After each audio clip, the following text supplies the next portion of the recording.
Hold on to your hats because these courtroom escapes are about to take you for a ride. This is Melissa Hardwick, who is being charged with violating a child abuse order in Michigan that her husband made. Melissa is in front of Judge Jennifer Edwards. As part of your story, I've read the things you wrote in your petition, but please tell me in your own words, what happened that made you ask for a domestic violence order if possible? Things took a strange turn when Melissa started talking back to the judge. Until then, we hadn't talked about anything personal. She got out of jail in April, and her personal life has nothing to do with Miss Hardwick. You will be held in contempt of this court if you become disruptive. Even though the judge told Melissa that she would be held in contempt if she kept talking, Melissa wouldn't stop. And stopped what was going on. I haven't done anything wrong to this court or to him. She will be arrested for contempt, and you will have to serve 10 days in jail for it. This is where things get crazy. Melissa lost it. The news seemed to set her off, and she jumped across the bench to attack the judge, calling for help from security. Luckily, Judge Edwards was not hurt. Melissa got scratches on her face when 3 security officers arrested her. Adam Dodson, one of the officers who helped restrain Melissa, said that in his 3.5 years on the job, he had never seen such a serious incident. It was a shocking moment for everyone involved. Melissa was given a 120-day prison sentence after the incident. She was sent to jail for contempt of court and charged with third-degree terroristic threatening, intimidating a participant in the legal process, and resisting arrest. Her bond was set at $25,000, and despite the chaos, Judge Edwards decided that Alice's husband's domestic violence order would stay in effect. However, Melissa's case was not as serious as Kendria Cook's case, who was 18 years old, who was accused of planning a robbery that led to a killing in South Daytona. With the help of a dating app, Cook, who was a student at Mainland High School at the time, used the dating app Meet Me to set up a date with Perenita, a 27-year-old guy, in South Daytona.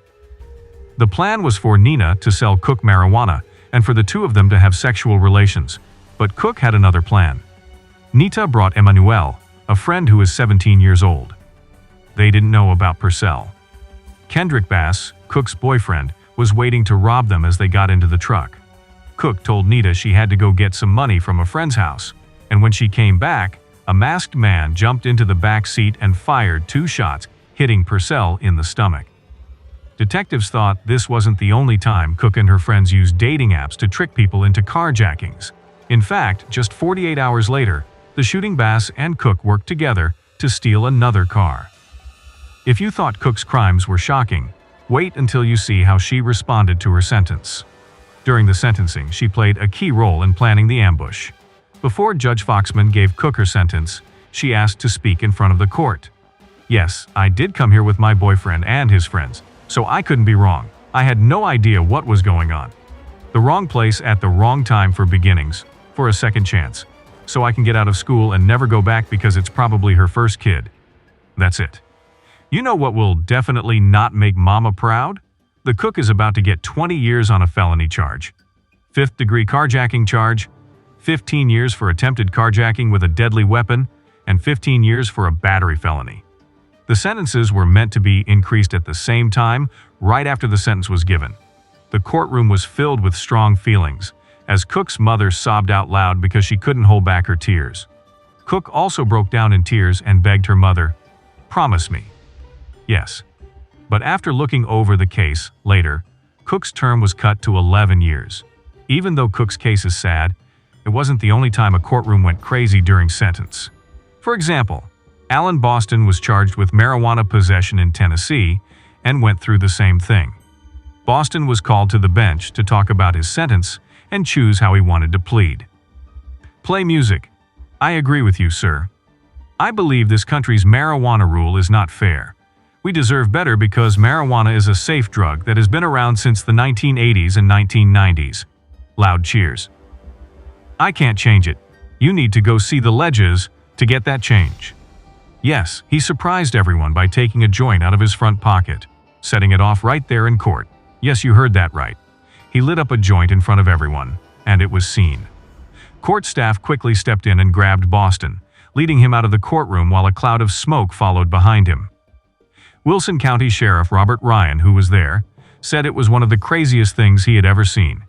But his little trick had more effects than just the one he intended. Charge of possession. In the courtroom, Boston caused a disturbance and was charged with a second count of simple possession. He was also found guilty of contempt of court for his behavior and will spend 10 days in jail for that charge. Mr. Spencer Boston did leave an indelible mark on the courts, but some would say that the Arthur Booth case is much more memorable. Criminal Arthur Booth, 49 years old, is being charged with grand theft, burglary, running away, and refusing to be arrested in Miami, Florida. Besides that, he has 3 arrest affidavits for reckless driving, property damage, and leaving the scene of an accident without serious injury. In 2015, the 49-year-old was caught while driving a car that had been reported stolen in a theft. Instead of following the police, he led them on a high-speed chase, which ended with his arrest. Booth's trouble with the law. He was taken to the Miami-Dade Bond Court, which was run by Judge Mindy Glazer. The judge set his bond at $43,000, or a year in prison if he couldn't pay it. Okay, Mr. Booth, I have a question for you. Did you go to Nautilus Middle School? Oh my goodness, I'm sorry to see you here. I always wondered what happened to you, sir. Oh my goodness, this is the nicest kid in middle school. Oh my goodness, that's when Booth saw his old friend in the judge's robe. He was so ashamed and guilty that he broke down in tears. Booth promised to deal with his addiction problems and make a better future. 10 months to when Booth will get to go home with his family after being arrested. Booth met an old friend. No matter how sad you feel about Arthur Booth's case, Judge Murphy and Andrew Weinstock give it a fight. Judge John Murphy in Brevard County, Florida, is hearing the case of public attorney Andrew Weinstock and his client. The client is charged with assault and resisting arrest.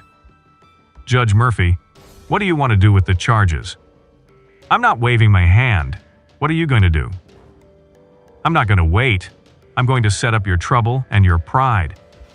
The judge, who wanted to clear his diary, said, while Weinstock waived his client's right to a quick trial, the lawyer remained resolute in his pursuit of justice for his client. Tensions rose between the judge and the lawyer, and neither could come to an agreement. I would throw it at you right now, stop pissing me off, just sit down, I'll take care of it. I don't need your help. No, I'm the public defender. I have a right to be here and I have a right to… You can sit down if you want to. Let's go outside and I'll just look around. Because the judge couldn't hold back his anger, he suggested that the 2 men fight outside of court. To everyone's surprise, the 2 men did fight outside of court. Unfortunately, the court camera couldn't catch the fight on film, but the sounds of their scuffle could be heard on the recording. Eventually, a deputy stepped in and separated the 2 men. Upon when Judge Murphy went back into the courtroom, the defendants applauded and applauded, clearly enjoying the show. After catching his breath, the judge restarted the proceedings without Weinstock's interruption, which the judge did not know about. Murphy had a history as a former soldier. He was a colonel in the U.S. Army and had served with the Special Forces, and despite his military service, the Florida Supreme Court thought his behavior during the fight with Weinstock was so bad that he should not have been a judge.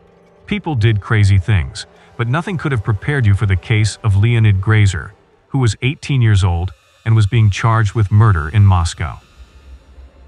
Russian Federation Grazer admitted to killing his sister Ariana Karol in a cruel way. She was found naked and had been stabbed several times. Wounded in their shared apartment, he said that Satan had told him to do the horrible thing. Eyewitnesses said that before the police arrived, Grazer took off his clothes and drew demonic symbols on his sister's body and on his own head. He begged to be freed from Satan's control, saying that the devil told him to kill her, even though what he did was horrible. Grazer's actions in court were scary. Grazer ends up in the Grazer plan to break through the slats at the top of the bulletproof security dock at the Shubinsky courthouse, which is enclosed in a glass cage. Even though Grazer seems to have calmed down for now, police quickly stepped in with batons and tasers to subdue him and pull him back down, even though he lost his pants in the process. Grazer was eventually tasered and forced to return to the dock. After Grazer changes his clothes, he fully admits to killing the person and openly says he doesn't feel bad about what he did. Were you shocked by what happened in court? Watch this video to see how 6 racists reacted after getting life sentences.